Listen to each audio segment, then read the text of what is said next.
കിട്ടിയതാണ് ഗൈസ്. അമ്മയുടെ സ്കൂട്ടറിന്റെ ആണോ എന്ന് ചോദിക്കട്ടെ. ഈ സ്പൈഡർ പ്ലാന്റിനെ ഒന്ന് മാറ്റി നട്ടാലോ എന്ന് വിചാരിച്ച് ഞാൻ എടുത്തുകൊണ്ട് പോയി. അപ്പോൾ ഈ സ്പൈഡർ പ്ലാന്റ് നോക്കുമ്പോൾ 2-3 ശേഖരങ്ങളായിട്ട് മാറി വന്നിട്ടുണ്ട്. അപ്പോൾ ഇതൊക്കെ മാറ്റി നടാനുള്ള പോട്ടുകൾ നമുക്കില്ലായിരുന്നു. അതുകൊണ്ട് ഇത് ഞാൻ എന്ത് ചെയ്തു, ഇത് ഞാൻ തിരിച്ചു വെച്ചു. പിന്നെ ഇടവും വലവും നോക്കിയില്ല, പ്ലാൻ ബി ഫോളോ ചെയ്തു. അങ്ങനെ പ്ലാൻ ബി എന്താണെന്ന് വെച്ചിട്ടുണ്ടെങ്കിൽ നമുക്കൊരു അഗ്ലോണിമ പ്ലാന്റ് ഉണ്ട്. അതിനെ ഒന്ന് മാറ്റി നടന്ന് കുറേ കാലമായിട്ട് വിചാരിക്കുക കേട്ടോ. അപ്പോൾ അതിനെ മാറ്റി നടാൻ വേണ്ടി ഞാൻ 2 എണ്ണത്തിനെ എടുത്തു വെച്ചു. അപ്പോഴത്തേക്കും ദിലീപേട്ടൻ ഡ്യൂട്ടി കഴിഞ്ഞ് വന്നിട്ടുണ്ടായിരുന്നു. അപ്പോൾ ഈ പ്ലാന്റ് ആണെങ്കിൽ നന്നായിട്ട് പോയി. അതിൻ്റെ ലീഫൊക്കെ നല്ലപോലെ കരിഞ്ഞു തുടങ്ങിയിട്ടുണ്ടായിരുന്നു. അത് ഒരു എനർജറ്റിക് അല്ലായിരുന്നു നിപ്പ് അതിൻ്റെ ഓക്കെ.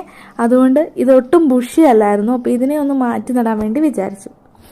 അങ്ങനെ ഇത് നമ്മൾ നട്ട സമയത്ത് തൊട്ട് ഈ ഒരു പ്ലാന്റ് ഈ ഒരു പോട്ടിലാണ് നിൽക്കുന്നത്. ഈ 2 പോട്ടുകളിലായിട്ടാണ് നിൽക്കണേ. അതുകൊണ്ട് തന്നെ ഇതിനെ പറിച്ചെടുക്കുക എന്നുള്ളത് ഭയങ്കര ഒരു വലിയ കാര്യമായിരുന്നു. അത് വരണില്ലായിരുന്നു, അതിനോട് ഇഴുകി ചേർന്ന് പോയിരുന്നു. അങ്ങനെ ഒരു വിധത്തിൽ ഞാൻ അതിനെ സെപ്പറേറ്റ് ആക്കി. ഈ ഒരു പ്ലാന്റ്, 2ാമത്തെ പ്ലാന്റ് വേഗം തന്നെ അത് സെപ്പറേറ്റ് ആയി വന്നു പോട്ടിൽ നിന്ന്.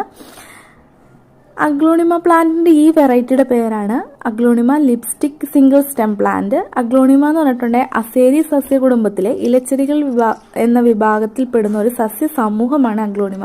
ഇത് ഒരുപാട് വെറൈറ്റീസ് ഉണ്ട് അഗ്ലോണിമയ്ക്ക്. ഇതിൻ്റെ ജന്മദേശം ഏഷ്യയാണ്.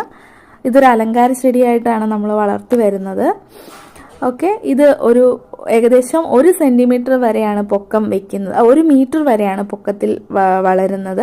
ഇത് മണ്ണിന് നേരിയ നനവ് മതി, അതുപോലെ ഇഷ്ടംപോലെ ഇത് വളർന്നോളും കേട്ടോ. അപ്പോൾ ഞാൻ ഇതിനെ ഇങ്ങനെ സെപ്പറേറ്റ് ആയിട്ട് വെച്ചു. കുറേയൊക്കെ തണ്ടൊടിച്ച് വെച്ചിട്ടുണ്ട്. പിന്നെ ഇതിൻ്റെ വേരുകൾ വന്നിട്ടുണ്ടായിരുന്നു, അത് വേറൊരു പോട്ടിലേക്ക് നട്ടു കൊടുത്തു. അങ്ങനെ ലാസ്റ്റ് ഇവിടെ മൊത്തം വൃത്തികേടായി. അമ്മ ഇതെല്ലാം ക്ലീൻ ചെയ്യാൻ പറഞ്ഞിട്ടുണ്ടായിരുന്നു. അപ്പോൾ അല്ലെങ്കിൽ അമ്മ എന്നെ ശരിയാക്കും. ഇവന്മാർ 2 പേരും ഞാൻ എന്താ ചെയ്യുന്നതെന്ന് കാണാൻ വന്നേക്കുവാണ് ഗൈസ്. ഫൈനലി നമുക്ക് ഒരു താക്കോല് കിട്ടി കേട്ടോ.